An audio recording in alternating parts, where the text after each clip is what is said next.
Good. Okay. All right. Go ahead. Just to start, your overall impression of your bracket, and then maybe the whole tournament, how it looks. I don't worry about the rest of the tournament. I'm really proud of our team. A year ago, we lose 4 starters. We're down to 7 scholarship players before we start adding guys. And we were able to add 3 grad transfers that brought a lot of character and a lot of desire to play in this tournament.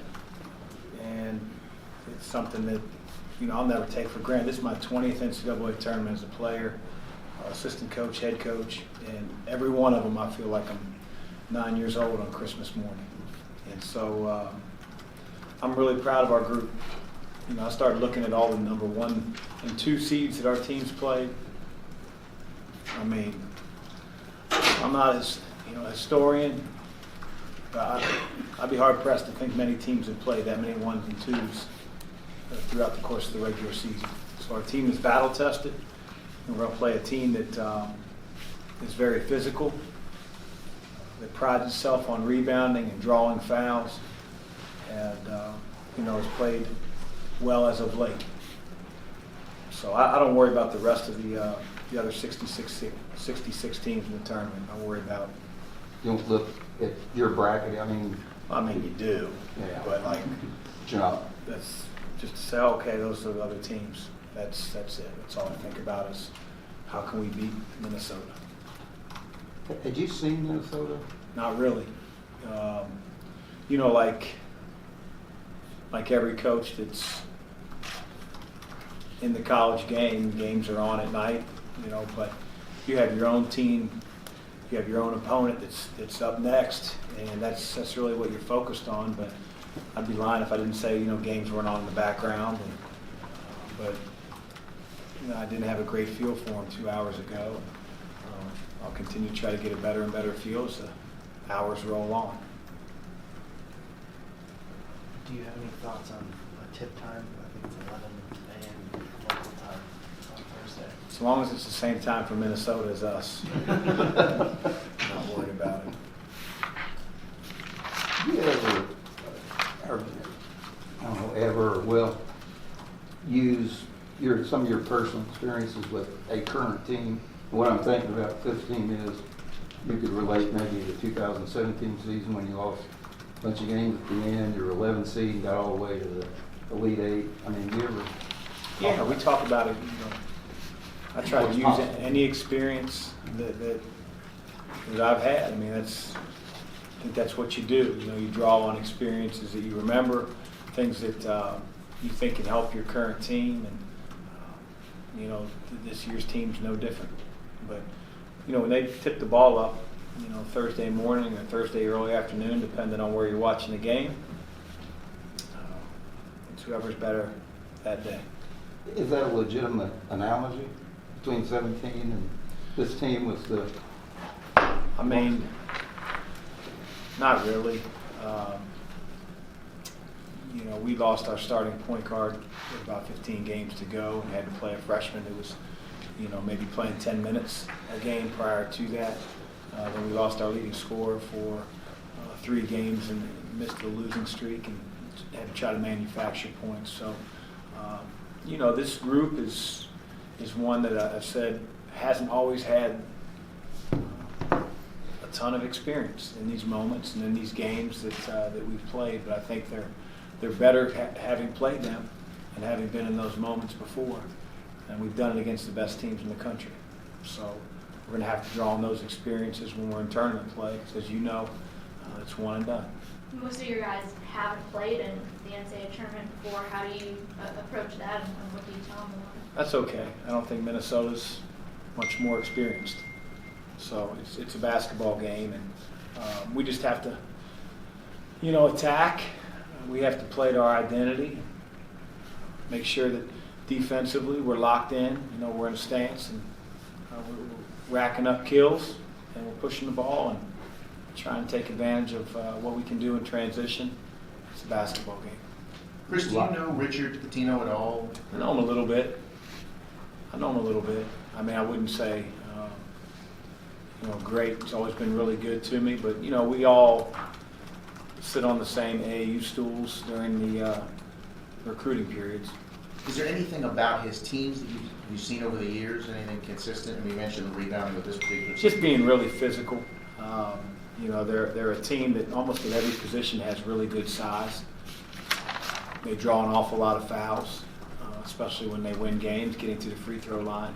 So we're going to have to be a team that, again, tries to keep the ball out of the lane. It's who we've tried to be all year long, and we're going to have to be at our best on Thursday to do that in advance. When that came up on the screen, did some of the guys talk about, I mean, some of them played with Mott's, they know Mott's stuff, is that something that came up in the... Yeah, I mean, I'm sure the whispers between players and teammates, I'm sure that was part of it. Yeah. Did you have a sense that you thought 7 might be the spot you would land, or did you, once you got done with the tournament, did you then start thinking about it, I guess? Knowing that we were going to be in the tournament, I didn't worry myself on whether we were 7, 6, and 8, because as you know, sometimes you're slotted as a 6, but they have to move you to a 7, or you're slotted as a 7, they have to move you to an 8. And the unique thing was, I felt like every 2 seed that was going on the board, we had played in the NCAA tries to keep you from having a matchup that you've had in previous years in the second round.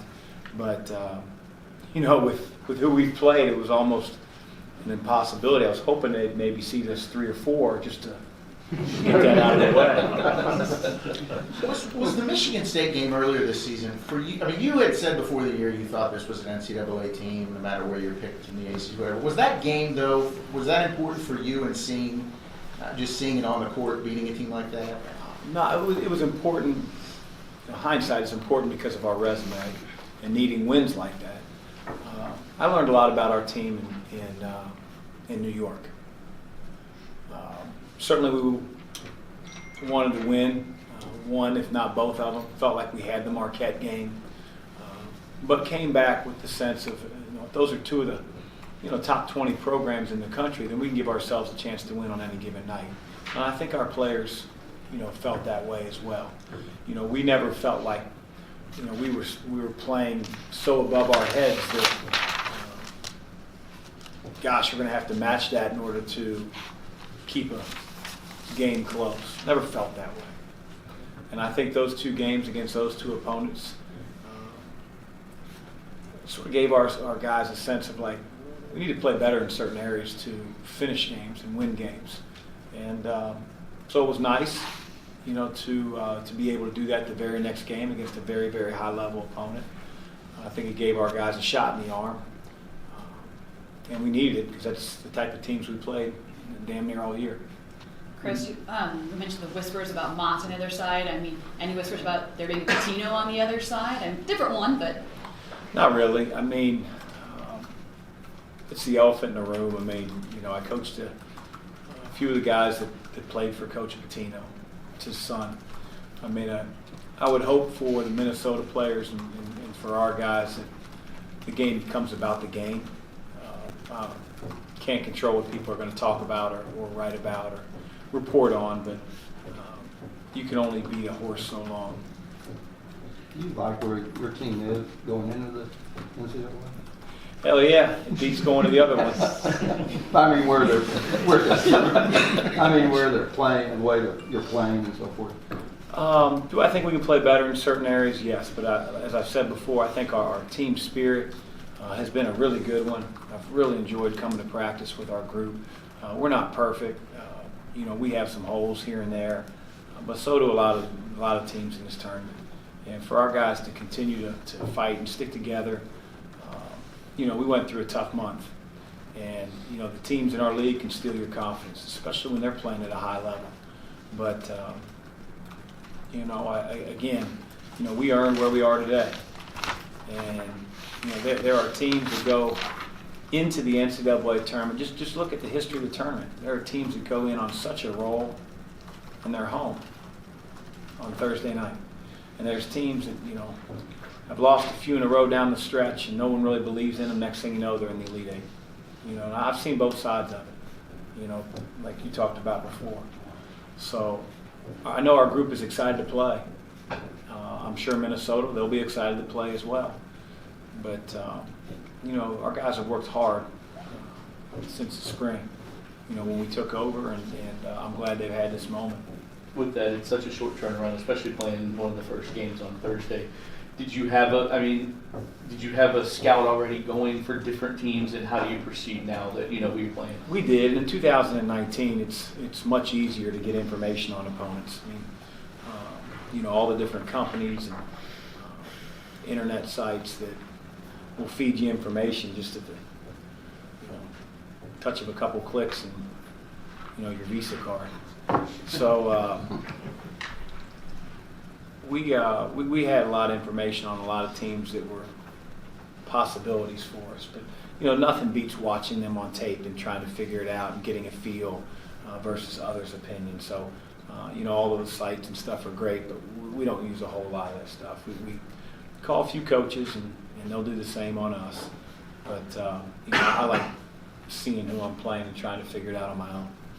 How many of there? Is there a number of games of theirs you watch? We watch all of them. We watch. No, I won't watch all of them. When I feel like I really start to get a bead on that team, you know, when you start to feel like it's just information overload, or not, I shouldn't say overload, it just becomes repetitive.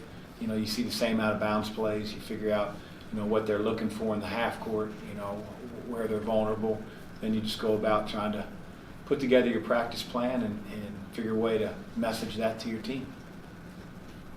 Is that practice plan? Is that important as the team attitude that you mentioned coming out of a rough February?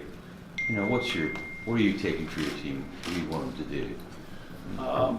You know, as crazy as it sounds, I think I've always wanted my team to really be excited and energized coming to practice, and I don't think every team is in the end of the year. And, you know, there's so much to play for, and these are the games that everybody remembers the most. These are lifetime memories sitting in front of you if you can grab them.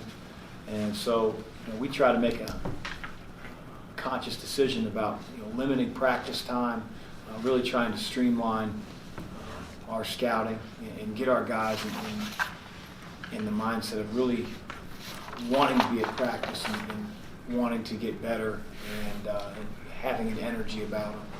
I think that's really, really important.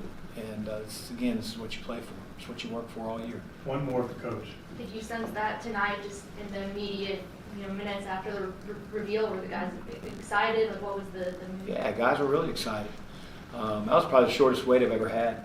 And boom, it was on the screen. But, you know, knowing that you're getting your name called versus not sure, I'm sure there's a different joy.